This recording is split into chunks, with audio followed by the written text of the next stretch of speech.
So hi guys! Welcome back to my vlog. So for today's video guys, I'll make sure po na very interesting topic po itong isi-share ko sa inyo sa abot ng aking makakaya at sa abot ng aking nalalaman. Okay? Gusto ko po itong ibahagi sa inyo itong magandang topic na ito at ang tanong na napakaganda na nagmula po kay Ma'am Bemilyn Pidzara 3609. Shout out to you ma'am. Syempre yan ay bagong subscribers talaga.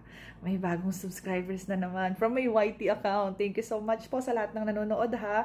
So by the way, sa lahat po ng aking manonood na bago dyan, ako po ay si Aileen Laksamana and I'm working at J&A Auto Insurance Services. Ayan.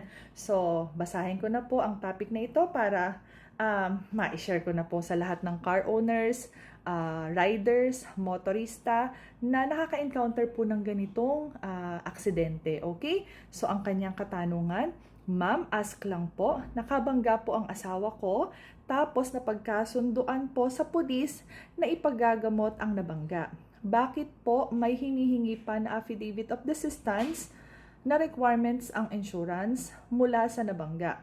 Ayaw po pumirma ng nabangga dahil nagre-rehab pa po. Ang sistema naman po ay ma-expired na ang rehistro ng motor this March.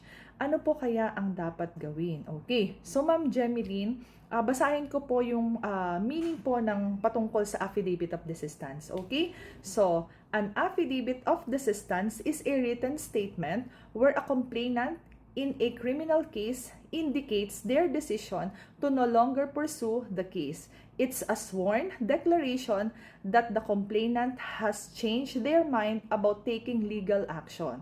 So gaya po ng sabi nyo nga ma'am, kayo po ay nagkasundo na, okay? Sa police station, nagkasundo na po kayo.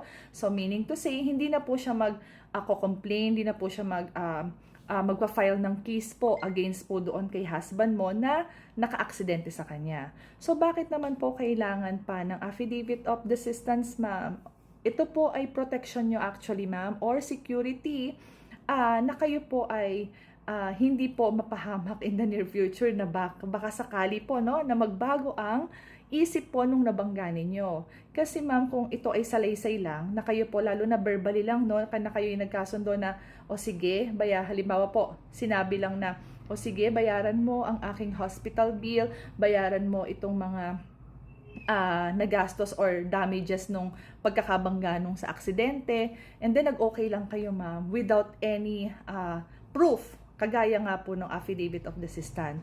So dito ma'am, sa affidavit of desistance na to, na nagpapatunay na kayo po ay nagkasundo at ito po ay naka-notarize. So maganda po itong dokumento na to ma'am, protection po ninyo at seguridad po na kayo ay hindi kayo mako-complain in the near future. Na kasi malay nyo po na baka si third party o yung nabangga ninyo magbago yung isip na siya ay magpa-file na lang siya ng case kasi parang hindi enough yung naibayad nyo or yung hiningi nila sa inyong pampapagamot.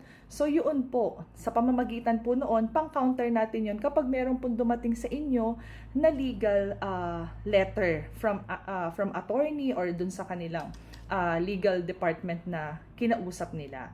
So ayan po sa lahat ng naaaksidente po na nagkakaroon po ng kasunduan verbally, huwag po nating tatanggapin or kahit po simpleng salaysay na hindi po nakanotaryo, huwag po tayong papayag na ganun lang kayo nagkasundo. So make sure na meron po tayong affidavit of desistance at ito ay notarized. Ayan. So sana po Ma'am Jemeline, one more thing. Meron pa siya doon na mag-expire na daw ng March yung kanyang motorcycle. So ma'am, hindi naman po makakaano yun ma'am. Okay lang po kahit mag-expired kasi yung accident nyo naman reported na.